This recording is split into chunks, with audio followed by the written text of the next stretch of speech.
दोस्तों आज की इस वीडियो के अंदर हम आप सभी के साथ में अपनी क्लास 7th की हिस्ट्री सब्जेक्ट के चैप्टर नंबर 2 को स्टार्ट करेंगे। तो चलो यार फटाफट से इसको समझते हैं, जो कि हमारा है न्यू किंग्स एंड किंगडम्स, यानी कि कैसे हमारे राजा बने नए और कैसे हमारी नई नई किंगडम्स यहाँ पे आई और क्या कुछ सीन उनका रहा। तो चलो फटाफट से स्टार्ट करते हैं। तो यहाँ पे कहता है many new dynasties emerge after the 7th century. Map 1 show the major ruling dynasty in the different part of this subcontinent between the 7th and the 12th century. अब यहाँ पे बेसिकली आपको बता रहा है कि भाई जो आपका यहाँ पे 7th सेंचुरी था, उसके बाद आपकी बहुत सारी डायनेस्टी यहाँ पे आई, हमने वो देखने को मिलती हैं हमारे मैप नंबर 1 के अंदर, जो कि मैं आपको अभी दिखाने वाला हूँ। और बता रहा है कि भाई यहाँ पे जो आपकी 7th से 12th सेंचुरी थी, इसके बीच में आपकी बहुत सारी डायनेस्टी हमें देखने को मिली। अब आपको यहाँ पे ये वाला मैप है, चलो इसको मैं जूम करके बताता हूँ और जो आपकी मेन डायनेस्टी थी उनको यहाँ पे शो करता हूँ और उनकी जो बाउंड्री है वो भी आपको दिखा। सो गाइज ये देखो आपका मैप है और ये चीज़ आपकी बाउंड्री को शो करती है, जो ऐसे ऐसे लाइन इन लोगों ने मार रखी है। अब यहाँ पे थी आपकी पाला, अब आप यहाँ पे देखो पाला कहाँ पे थी, यहाँ पे थी। उसके बाद आपकी चोला ये हो गई, फिर चेरा हो गई, फिर ये पांड्या हो गई, उसके बाद ये हो गई आपकी राष्ट्रकूतास, उसके बाद ये हो गई आपकी अननराता, उसके बाद यार गाइस ये देखो आपके परमाराज हो गए, फिर ये हो गई चांडेलाज, उसके बाद यार ये हो गए आपके गुज्जर प्रतिहार, उसके बाद ये हो गई चहामनास जिनको हम चौहान भी बोलते हैं, ठीक है। बाकी चलो अब मैंने आपको जो मेजर डायनेस्टी थी वो यहाँ पे शो कर दी हैं। अब बाकी आप और भी चीज़ें यहाँ पे देख सकते हैं, जैसे कि आपका कलिंगा हो गया, फिर गंगास हो गया, फिर आपका उत्कला हो गया।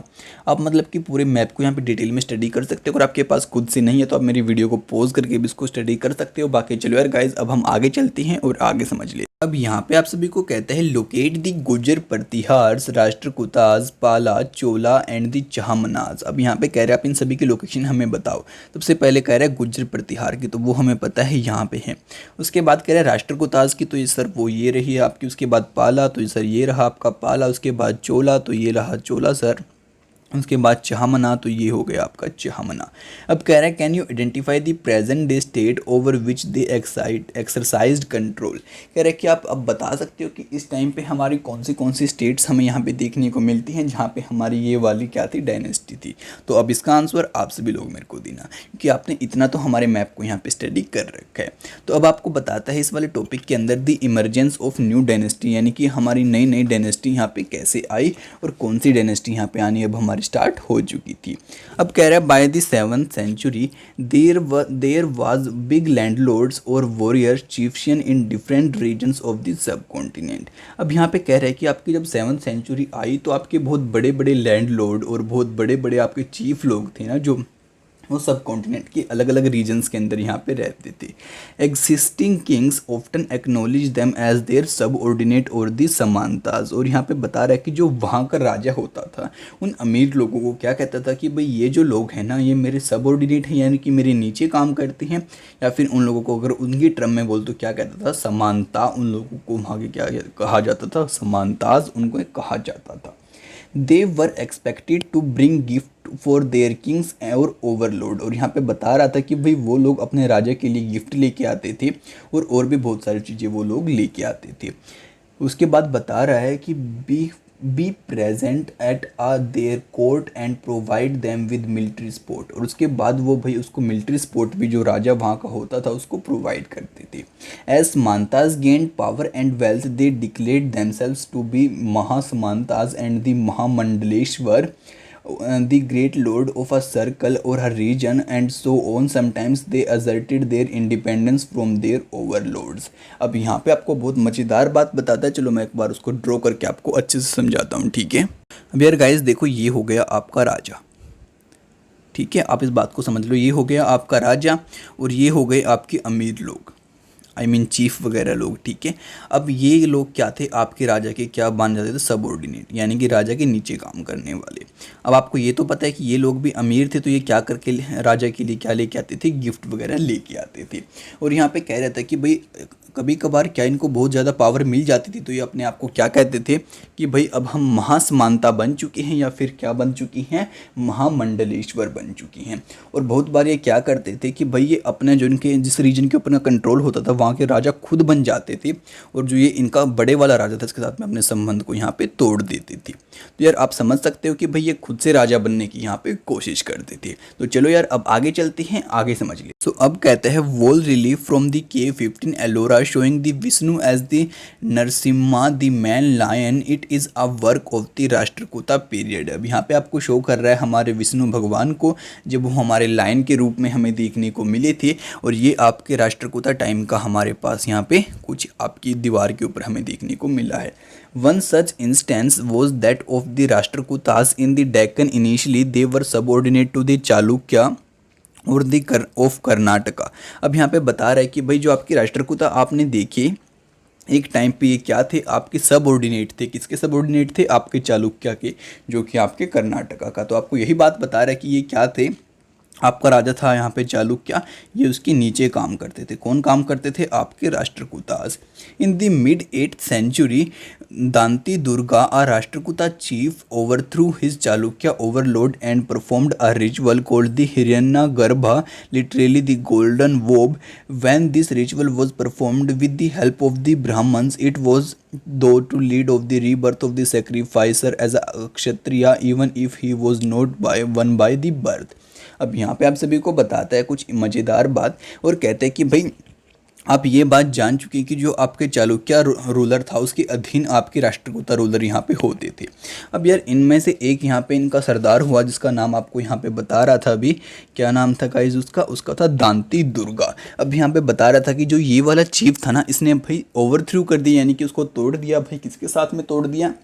अपना जो इनका यहाँ पे चालुक्य रूलर था उसके साथ में, और अपने आप को खुद से इंडिपेंडेंट बना लिया और कहा कि भाई हम अब खुद से राजा बनेंगे। तो राजा बनने के लिए इसने क्या किया, अपनी एक रिचुअल को यहाँ पे परफॉर्म किया जिसका नाम था आपका यहाँ पे हिरण्यगर्भा, और यहाँ पे इसको अगर हम बताएं आपको इसका मतलब होता है गोल्डन वोब। अब यहाँ पे आपको बता रहा है कि इस रिचुअल को परफॉर्म करने के बाद ब्राह्मण की हेल्प से ये भाई क्या बन गया, अक्षत्रिय बन गया, जबकि ये अक्षत्रिय पैदा नहीं हुआ था। तो देखो यार अक्षत्रिय बाद में भी लोग यहाँ पे बन जाते थे। अब कहता है कि in other cases man from enterprising families used their military skills to carve out no kingdoms, for instance the Kadamba. उसके बाद बता रहा है कि मयूर Sharman and Gurjara Pratiharas Harichandra and the Brahmanas who gave up their traditional professions and look to arm successful establishment kingdoms in the Karnataka and the Rajasthan respectively. अब बता रहे कि कुछ लोग जो आपके अमीर लोग होते थे वो अपनी मिलिट्री स्किल्स का यूज़ करते थे अपनी पावर को लेने के लिए, और कई बार तो वो अपने खुद से यहाँ पे राज्य बना लेते थे और खुद से राजा बन जाते थे। जैसे कि भाई अगर हमने यहाँ पे कुछ एग्जांपल भी आपको दिए हैं, आपका यहाँ पे मयूर शर्मन हो गया, आपका गुजर प्रतिहार हो गया। जो आपके ब्राह्मण लोग थे वो क्या करते थे, अपने जो वो खुद ब्राह्मण का काम करते हैं उसको त्याग दिया और बाद में क्या बन गए, वो राजा बन गए भाई। ठीक है, अब आपको आगे बताता है, do you think being born as a kshatriya was an important in order to become a ruler during this period. कि भाई हमारा अक्षत्रिय के अंदर पैदा होना ही जरूरी था क्या इस टाइम पे हमारा राजा बनने के लिए?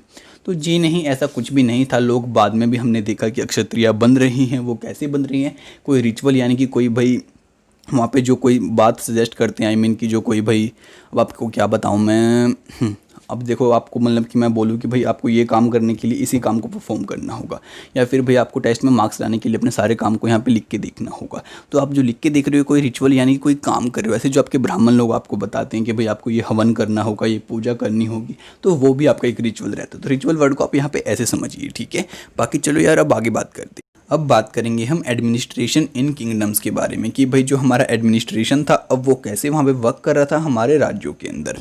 Many of this new kings adopted high sounding titles such as the maharaja adhiraj, उसके बाद Tribhuvana chakravartin and so on. However in spite of such claims they often shared powers with their samantas as well as with associations of the peasant traders and the Brahmins. अब यहाँ पे आप सभी को समझाता है कि भाई जो राजा लोग होते थे ना यहाँ की, वो अपने लिए बड़े बड़े टाइटल्स को यहाँ पे यूज़ करते थे। जैसे कि भाई हो गया महाराजा अधिराज, यानी कि भाई आपका बहुत बड़ों से भी बड़ा राजा।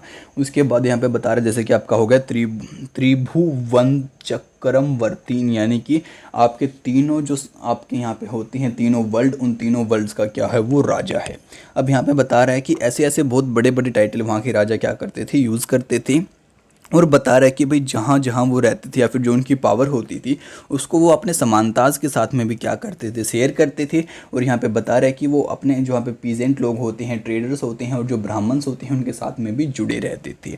इन each of these states resources were obtained from the producers, that is peasant, cattle keepers, artisans, who were often persuaded or compelled to surrender part of their what they produced. Sometimes they were claimed as rent due to the lord who asset that owned the land. Revenue was also collected from the traders.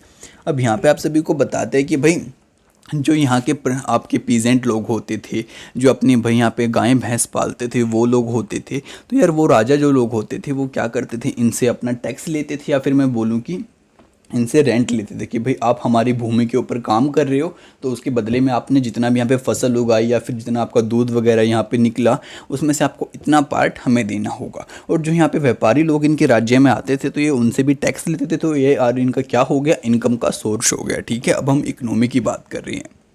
तो अब आगे बताते हैं 400 taxes, और यहाँ पे कोई करीबन आपके 400 के करीब हमें टैक्स भी देखने को मिले थे। The inscription of the Chola who ruled in Tamil Nadu refer to more than 400 terms of different kind of taxes. The most frequently mentioned is the Veti, taken out in cash but in form of the forced labor, and the Kadami और land revenue। अब यहाँ पे आप सभी को बताता है कि भाई आपके जो हमने इस बात को समझा कि जो आपका चोला का इंस्क्रिप्शन था ना, उसने बताया था कि हमें आपके जो यहाँ पे 400 से भी ज़्यादा आपके टैक्स थे। और यहाँ पे जो सबसे बार बार आपके टैक्स के बारे में बताया गया वो था आपका वेती टैक्स। ठीक है, अब यहाँ पे बता रहा था कि जो आपका वेती टैक्स था आपका ये कैश की फॉर्म में लिया जाता था। इसमें यार हमें फोर्स्ड लेबर करते थे, यानी कि फोर्स करते थे हम लेबर को इस टैक्स को देने के लिए। और यहाँ पर बता रहा है कि भाई आपका एक ऐसा ही जो कद्दामी या फिर हम बोले कि लैंड रिवेन्यू यानी कि भूमि के ऊपर कर, वो टैक्स भी यहाँ पे आपका होता था। There were also taxes on the thatching the house is the use of a ladder to climb palm trees, cess on the succession of a family property etcetera. और यहाँ पे बताता था कि भाई अगर आपको किसी पाम के पेड़ के ऊपर चढ़ना है तो भाई उसको आपको उसका भी टैक्स देना होगा। साथ में भाई मानो आपके फादर को अपनी प्रॉपर्टी को आपके नाम कराना तो उसको भी उसका टैक्स देना होगा। ऐसे करके आपके बहुत सारे टैक्स यहाँ पे हमें देखने को मिले। अब आपको आगे कहते हैं are any such taxes collect today, क्या आज भी ऐसे कुछ टैक्स आपकी कलेक्ट होते हैं या फिर नहीं होते हैं? तो आप इस बात को भी सोचो और मेरे को भी कमेंट करके बताओ। These resources were use to finance the kings establishment as well as for the construction of the temples and the forts. अब यहाँ पे बताते हैं कि भाई ये जितना भी उसकी कमाई होती थी ये राजा की हेल्प करती थी उसकी इस्टेब्लिशमेंट्स के लिए, और यहाँ पे जो बड़े बड़े मंदिर का निर्माण कराया जाता था और बड़े बड़े यहाँ पे किले बनवाते थे उसमें हेल्प करते थे हमारे राजा की। They were also use to fight wars which were in turn expect to lead to the acquisition of wealth in the form of the plunder and access to land as well as the trade routes. अब यहाँ पे बता रहा था कि भाई ये सारी चीज़ें हमारे राजा की उसके युद्ध के अंदर, वॉर के अंदर भी हेल्प करती थी। अगर वॉर हम जीत जाते थे तो वहाँ पे क्या होता था, हमें वहाँ से बहुत सारी लूट मिल जाती थी। यार वहाँ से हमें बहुत सारी रिसोर्स देखने को मिलती थी, और वहाँ के जो लैंड रूट होते थे या फिर मैं बोलूँ ट्रेड रूट होते थे उनके ऊपर भी राजा का कब्जा हो जाता था और वहाँ पर भी टैक्स वसूला जाता था। और यहाँ पर एक बात और बताता है कि वहाँ की जो भूमि होती थी फिर वो भी राजा के अंडर में यहाँ पर आ जाती थी। In what veg was this form of administration different from the present day system. अब आप सोचिए कि जो उस टाइम का एडमिनिस्ट्रेशन था, उस टाइम का प्रशासन था, वो आज के प्रशासन से कैसे अलग है और क्या क्या डिफरेंस यहाँ पे हमें देखने को मिलते हैं। These resources were used to finance the king establishment as well as for the construction of the temples and forts. They were also used to fight wars which were in turn expected to lead to the acquisition of the wealth in the form of the plunder and access to the land as well as the trade routes। अब यहाँ पे यही बात आपको again से repeat कर रहा है कि भाई ये राजा की ही हेल्प करते थे और राजा को ही इस्टेब्लिश करने में उसकी हेल्प करते थे। और इससे क्या होता था, बेसिकली जो आपका राजा था और बड़ा हो जाता था, और साथ में जो वहाँ पे युद्ध वगैरह लड़े जाते थे तो वहाँ से जो हमें प्लंडर करने के लूट करने के बाद चीज़ें मिलती थी वो हमारे राजा के पास में आती थी, और वहाँ से हमें बहुत सारी लैंड और ट्रेड रूट्स का भी कब्जा मिल जाता था। ठीक है, the function for collection revenue, the generally required for influential families and positions were hereditary. This was true about the army as well in many cases to close relative of the king held this positions. अब यहाँ पे आप सभी को बता रहा है कि भाई ये जो आपकी जैसे लैंड रिवेन्यू को कलेक्ट करना, ये जो बड़ी बड़ी आपकी ऑफिसर लेवल की पोस्ट होती थी उस टाइम पे, ये आपकी हेरिडेटरी होती थी, यानी कि पहले हम मानो आपका पापा कर रहा है तो उसके बाद आप करोगे, आपके फादर कर रहे हैं उसके बाद उस पोस्ट को क्या करोगे, आप करोगे। और ये पोस्ट उन्हीं लोगों को मिलती थी जो राजा के काफ़ी ज़्यादा करीब होते थे या फिर उसके रिश्तेदार यहाँ पे लोग होते थे। तो बाकी चलो अब हम आगे समझते हैं हमारे टॉपिक को, जो कि है प्रशस्ति एंड द लैंड ग्रांट्स। अब आपकी प्रशस्ति क्या चीज़ होती है और आपका लैंड ग्रांट क्या चीज़ होती है, तो चलो एक बार इस बात को भी यहाँ पे समझ लेते हैं। तो अब कहता है prashasti contain details that they may not be literally true but they tell us how rulers wanted to depict themselves as valiant victorious warrior. For examples these were composed by the learned Brahmans who occasionally helped in administration. अब यहाँ पे आप सभी को बता रहे हैं कि भाई ये जो आपकी प्रशस्ति होती है इससे हमें जो डिटेल मिलती है वो आपकी सच्चाई नहीं है, इससे सिर्फ हम ये बात जान पाते हैं कि जो आपके राजा लोग थे उस टाइम पे वो अपने आप को कैसा बनाना चाहते थे या फिर वो क्या चाहते थे कि भाई हम कैसे लगे यहाँ पे। अब ठीक है, जो आपकी प्रशस्ति होती थी, जो उस टाइम के वहाँ पे बहुत पढ़े लिखे ज्ञानी ध्यानी ब्राह्मण लोग थे वो लोग इसको लिखते थे, और यहाँ पे वही ब्राह्मण लोग होते थे जो कि आपकी एडमिनिस्ट्रेशन के अंदर हेल्प करते थे। अब यहाँ पे बता रहे द अचीवमेंट्स ऑफ द नागाभट्टा, जो आपका नागाभट्टा था उसकी अचीवमेंट कैसे उन लोगों ने लिखी है, चलो इस बात को यहाँ पे जानते हैं। Many rulers describe their achievements in प्रशस्ति। यू रीड अबाउट द प्रशस्ति ऑफ द गुप्ता रूलर समुद्र गुप्ता लास्ट ईयर। अब यहाँ पे आप सभी को बता रहे हैं कि भाई ऐसे ही जो आपके बहुत सारे राजा थे वो अपनी सारी अचीवमेंट को प्रशस्ति के अंदर लिखवाते थे। आपने पिछले साल स्टडी किया होगा आपके गुप्ता रूलर दुजा समुद्र गुप्ता उसकी प्रशस्ति के बारे में। अब यहाँ पे बता रहा है one prashasti written in Sanskrit and found in Gwalior Madhya Pradesh describe the exploitation of the Nagabhata a Pratihara king as follows. अब यहाँ पे बता रहा है कि हमें एक प्रशस्ति मिली आपकी संस्कृत के अंदर आपके ग्वालियर मध्य प्रदेश के अंदर, और जो कि हमें डिस्क्राइब कर रही है, क्या डिस्क्राइब कर रही है, हमें नागाभट्टा के बारे में और नागाभट्टा की जो अचीवमेंट्स थी उनके बारे में। तो जानते हैं इसको क्या वो प्रशस्ति आपकी यहाँ पे थी। बोल रहे द किंग ऑफ आंध्रा सिंधावा वैभारा एंड द कलिंगा बेफेल before him even as he was a prince. अब यहाँ पे बता रहे कि वो भाई क्या था, एक राजकुमार था, तब भी उसके सामने जो आपका आंध्रा का राजा था, सिंधावा का राजा था और जो यहाँ पे आपका कलिंगा का राजा था, उन सभी ने उसके सामने घुटने टेक दिए थे। तो देखा राजा की बड़ाई वो कैसे कर रही हैं, और ये हमें पता भी नहीं है सच है या फिर नहीं है, लेकिन हमें प्रशस्ति ऐसी देखने को मिली थी।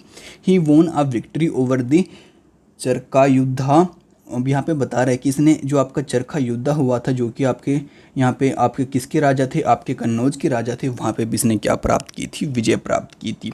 He defeat the king of the Vanga आंध्राता एंड मालवा, उसके बाद किराता, उसके बाद Turuksha and Vatsa Matsya in the north India. और यहाँ पे जो नॉर्थ इंडिया के राजाओं के यहाँ पे नाम राजा नहीं, उनके रीजन्स के नाम आपको यहाँ पे बता रखे हैं, तो उन्होंने इसके ऊपर भी क्या कर ली थी, विजय प्राप्त कर ली थी। ठीक है, अब आपको आगे कहता है also see if you can find some of our as mentions in the inscriptions. और अब यहाँ पे कहते हैं कि हमें ऐसी प्रशस्ति आपकी बहुत सारी इंस्क्रिप्शंस के ऊपर भी देखने को मिल जाती हैं। बाकी यार चलो गाइज हम आज के अपने पार्ट को यहीं पे एंड करते हैं। अब नेक्स्ट पार्ट की वीडियो पे आप सभी को बहुत जल्दी ही देखने को मिल जाएगी, तो उसको देखने के लिए हमारे चैनल को सब्सक्राइब करना बिल्कुल भी मत भूलना। और यार आप इस वीडियो को अपने दोस्तों के साथ में शेयर जरूर से कर देना, जिससे कि यार वो भी घर बैठे बैठे स्टडी कर पाएँ। तो आपसे मिलते हैं अगली वीडियो में बहुत जल्दी, तब तक के लिए दोस्तों बाय बाय।